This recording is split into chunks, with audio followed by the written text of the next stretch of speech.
about to begin the next session of the day, The Gates of Africa. Over to the moderator.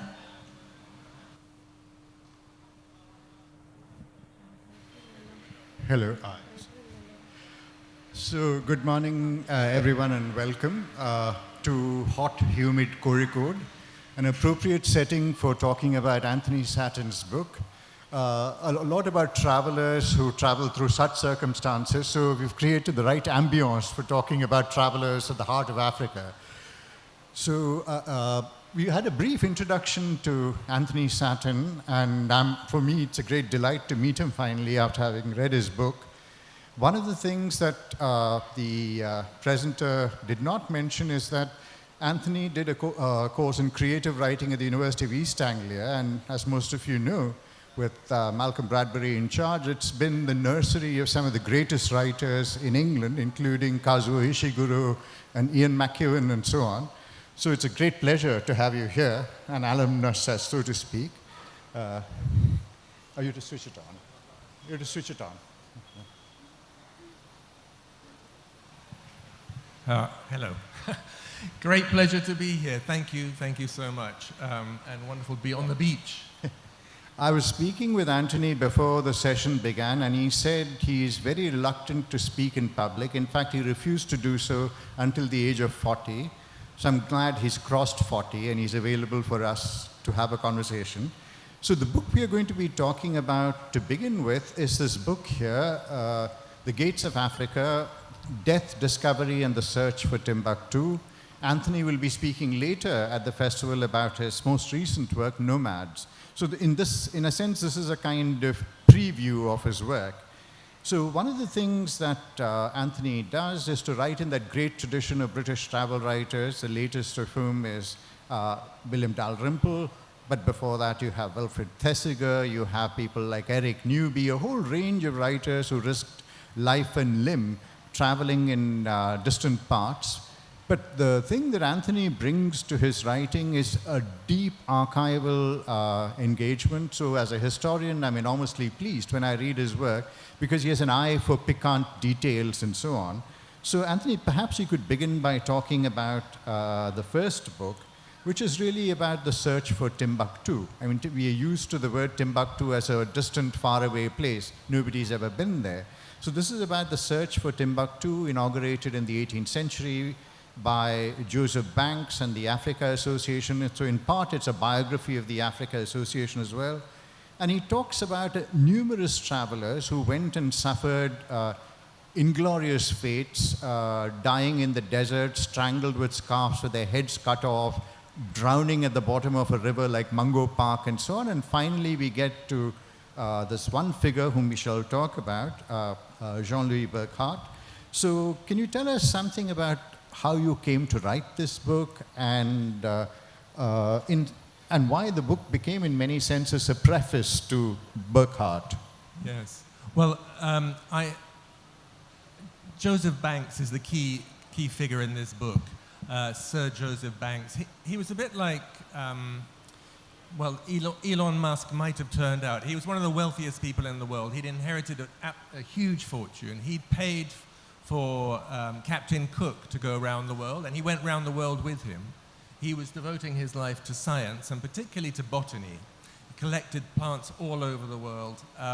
He had a big house in the center of London in Soho Square that was known as, Department of Science. Anybody who had anything of interest to him, didn't matter who you were, which country you came from. If you turned up at his door, you were always welcome. And he had a huge library that he was happy to share. And during the period of the British and French conflict, he said science must be above nation. This is for mankind. So he devoted himself to a huge number of things. He created the Royal Horticultural Society in England. He created Kew Gardens in London. And he did a lot. He also had the idea for sending prisoners to Australia. He created the first fleet that led to the British colony that is now the country of Australia. But so all the biographies of Banks talk about these many, many known things that he did, but nobody talks about this little thing.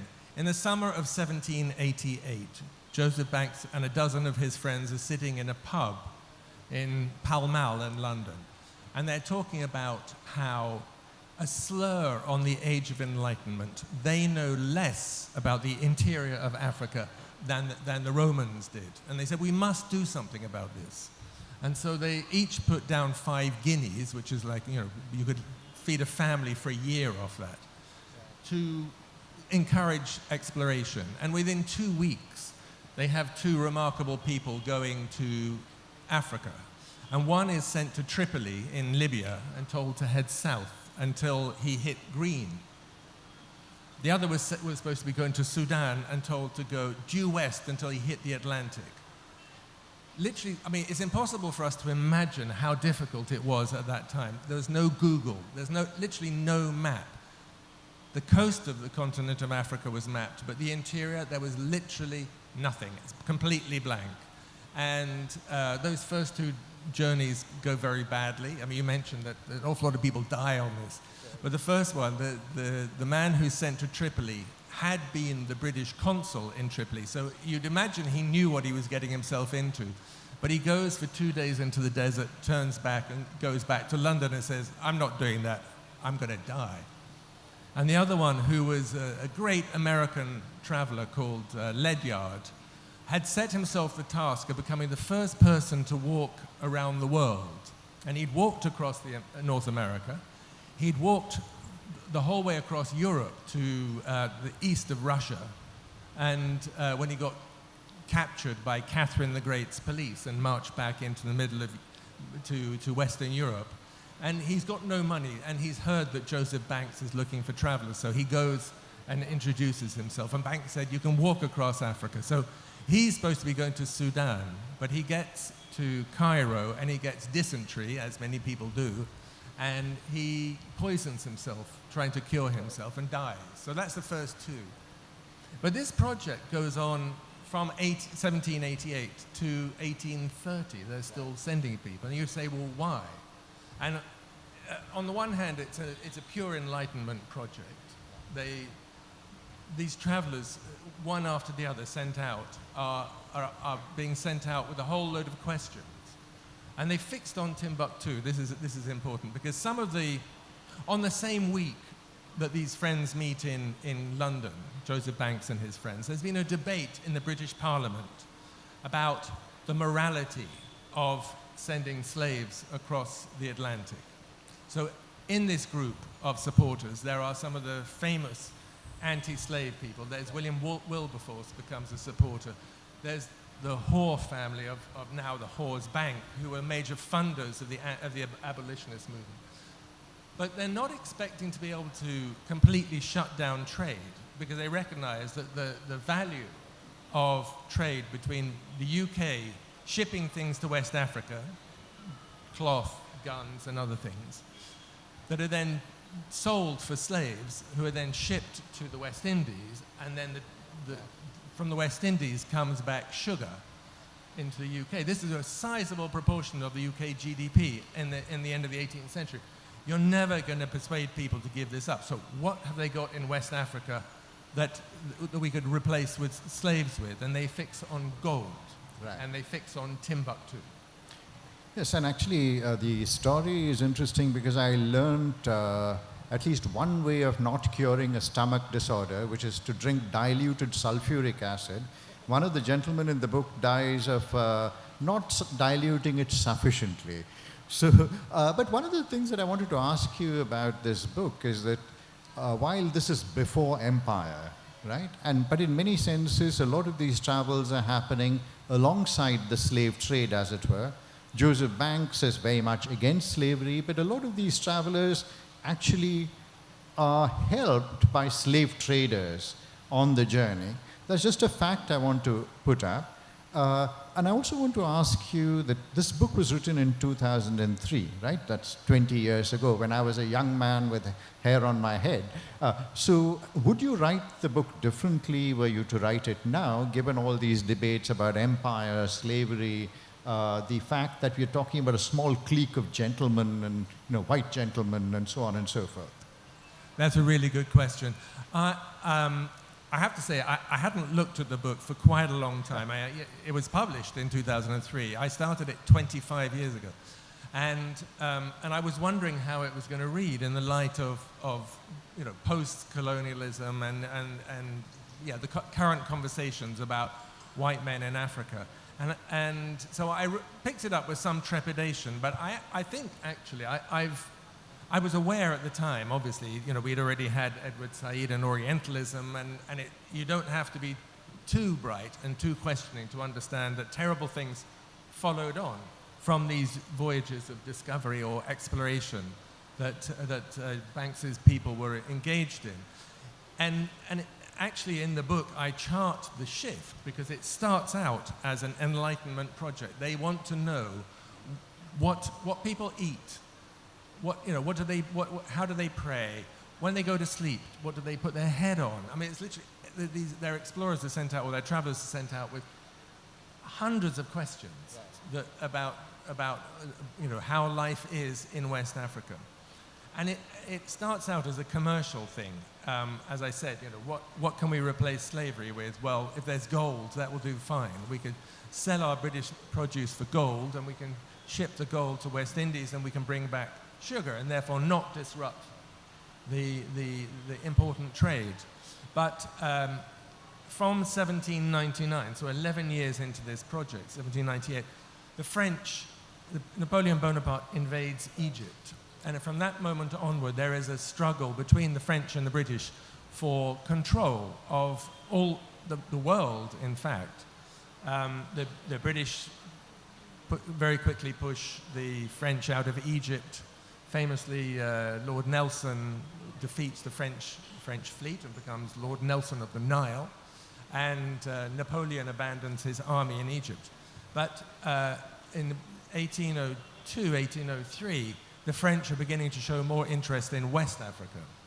And I don't know how good your knowledge is of what happened in the colonial period, but the French took a large chunk of West Africa. So there's a lot of juggling for position. And at that point, the British government become involved. And there's a traveller called Mungo Park, who's rather a fantastic character, who makes two journeys. He's looking for Timbuktu. And his first journey is fully funded and organized by the African Association, by Joseph Banks and his friends. He gets to the Niger River. He's the first white man to see the Niger River and get back and say which way it flows. I mean, nobody had any idea about this sort of thing. His second journey, a couple of years later, is backed by the British government, and he goes with a detachment of British soldiers to plant a flag. It's a shift, and from then on, it's a colonial project. And it comes out of the rivalry between the British and the French. And it's tragic to watch this shift. So, in a way, I feel okay about what I wrote. I don't feel okay about the way the story went. Yeah, that's true. That's much beyond your control. We probably have time for two more questions because there's this clock here that's relentlessly ticking and quite distracting. So one of the things that you've done is actually engage in travel yourself. So along with your spouse, you've traveled all over Africa. You've written these books. I believe she's an illustrator. So could you tell us something about this move from writing about travelers to becoming a traveler yourself and writing these books which are absolutely fascinating? It's like the Rough Guide, Lonely Planet kind of thing, but with very erudite travel. Well, I always try and travel with my wife, who is here, arrived with me yesterday from London. And, firstly, it's a lot easier to write about places if you have a first-hand experience of them. And you mentioned that I started out writing fiction, and I spent many, many years sitting in a room in London, living in my head. And I was very, very skinny and quite sad. And then I got asked by the Sunday Times if I would go traveling. And I thought, well, yeah, why not? I mean, they're paying for my travel, paying me to write something at the end of it. And in those days, which was this is a long time ago, I could go for weeks and have a good time. And on my second journey, I met my wife. She was living in Cairo. So I moved to Cairo. And since then, half the year, we try and travel. And I like I like having that insight into a place. I traveled a lot in West Africa for this book because I wanted not to write just the white man version of it. I wanted West African views on the coming of the white man. And what I got from a lot of academics in Senegal, in Gambia, in Mali, was the research has not been done. Mm-hmm. There were no records of how people in those countries felt about the coming of the white man.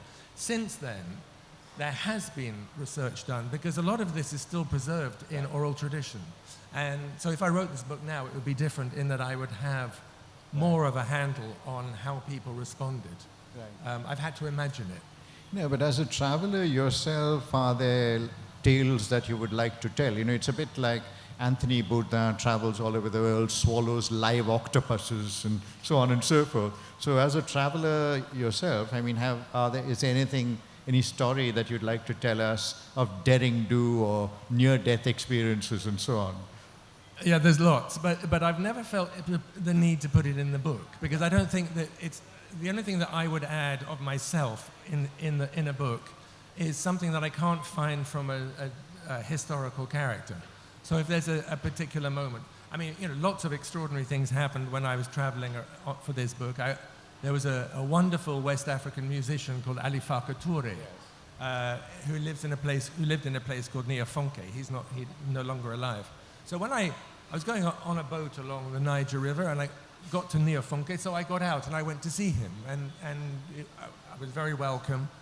And we're lying outside on mattresses. The Niger River's down there. I'm talking about the spirits of the River Nile and stories of ancient Egypt, and he's telling me about the spirits of the Niger. And it's getting dark, and then it gets dark. And it's just the two of us sitting there on this mattress, and then somebody comes with a bag of food, literally sort of plastic bag, and it's chopped up meat. And I put my hand in, and I have no idea what it is, and I'm too polite to ask, so I put my hand in, I put it in my mouth, and it's just really hairy. And I'm sitting there chewing something really hairy, I have no idea what it is, and thinking, what do I do now? I quietly put it on the side, but there was a lot of instability in Senegal when I was there, a lot of danger, white men being taken hostage and things like that. But there's no need to put that in a book. Maybe in a memoir later in life.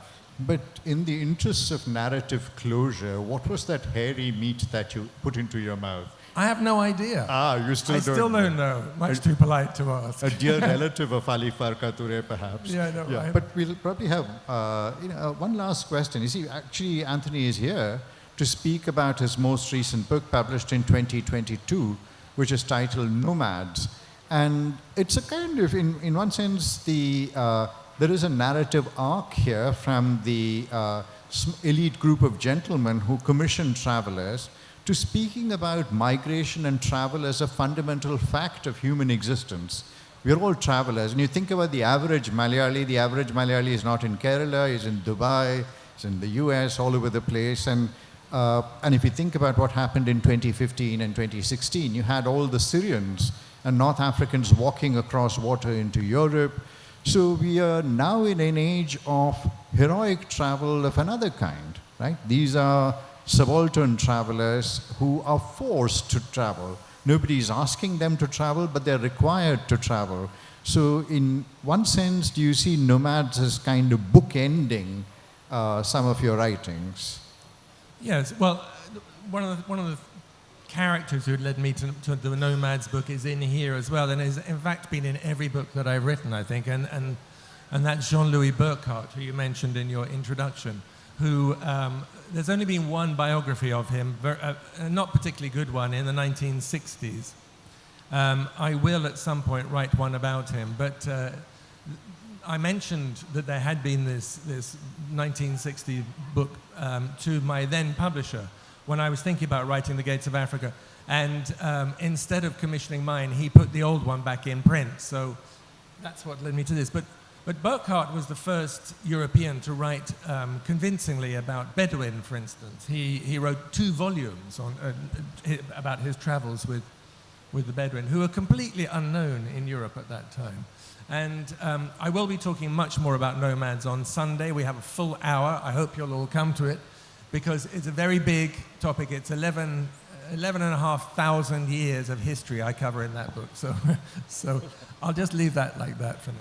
Actually, as a matter of time, do we have 5 minutes for questions from the audience right now?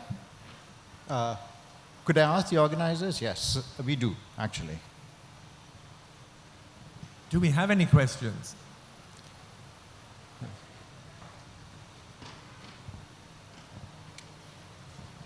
Hi, Judy Trotter from London. You mentioned the list of 180 questions that they were sent off with. Is there a copy of that list kept? Did you see a copy?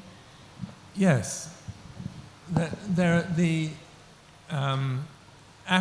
Society for the Promotion of the Discovery of the Interior of Africa, as it was called, what Joseph Banks and his friends created in that summer of 1788, kept full records of everything they did, and yeah, the questions are there. The questions these people were sent out with. I mean, and, you know, I say it's an enlightenment project, but it's also a project that reflects how little Europeans understood about Africa. For instance, they're going to Timbuktu because of gold, but their understanding of the wealth of West Africa is, at that point, 450 years out of date. Because all they know about the African gold trade is that in I think, 1342, a king from West Africa called Mansa Musa arrived in Cairo with, he was going on a pilgrimage to Mecca. So he'd come across the desert. Cairo was the stopping off point, and then they went on to Mecca from there.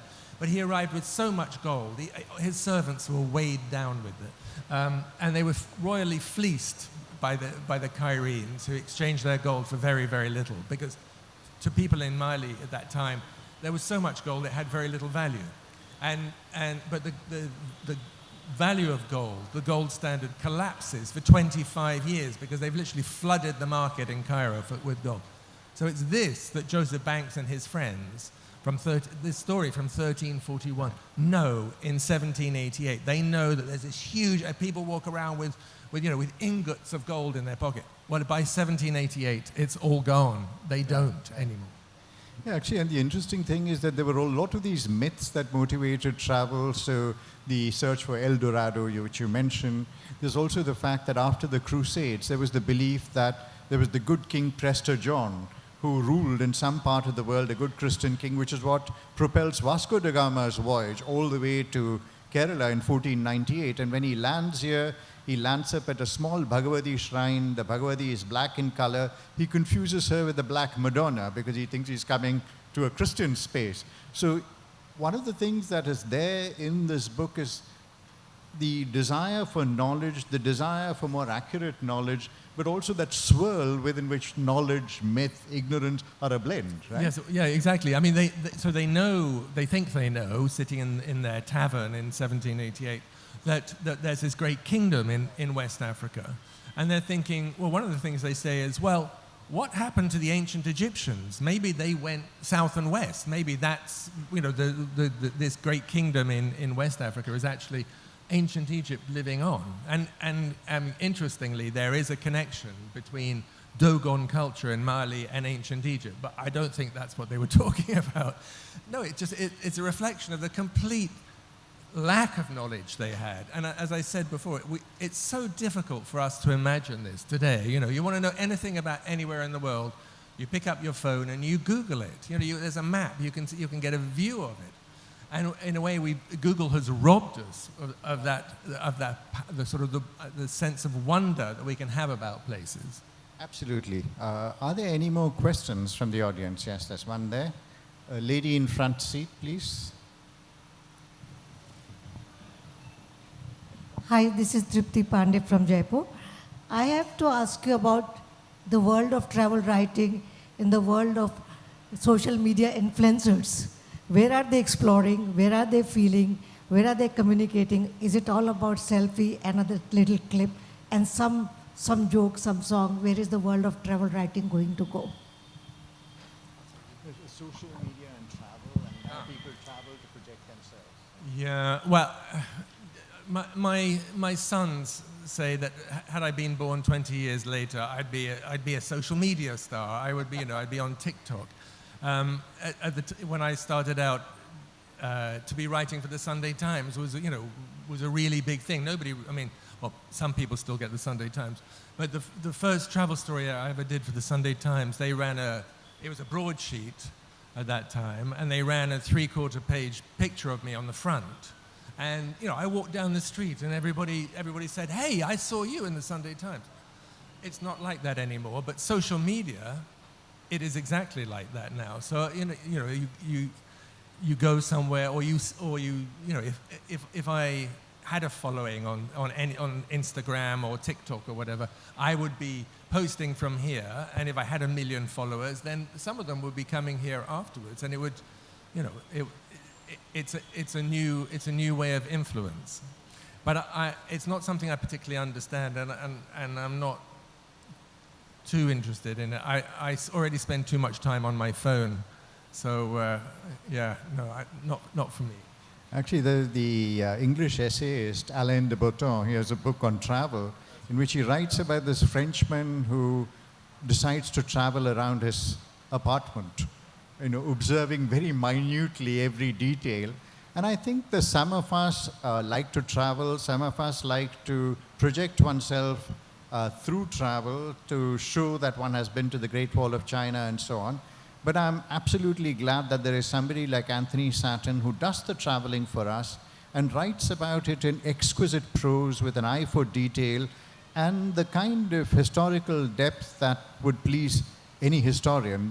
What I learned about Africa and about travel through reading The Gates of Africa, I don't think I could have got through many years of research. So thank you, Anthony, for the work that you do, for the writing that you do, and thank you for being with us. Thank you, that's so kind. Thank you very much. Thank you. Thank you so much for this wonderful section, Dr. M. Dilip Menon and Anthony Sattin.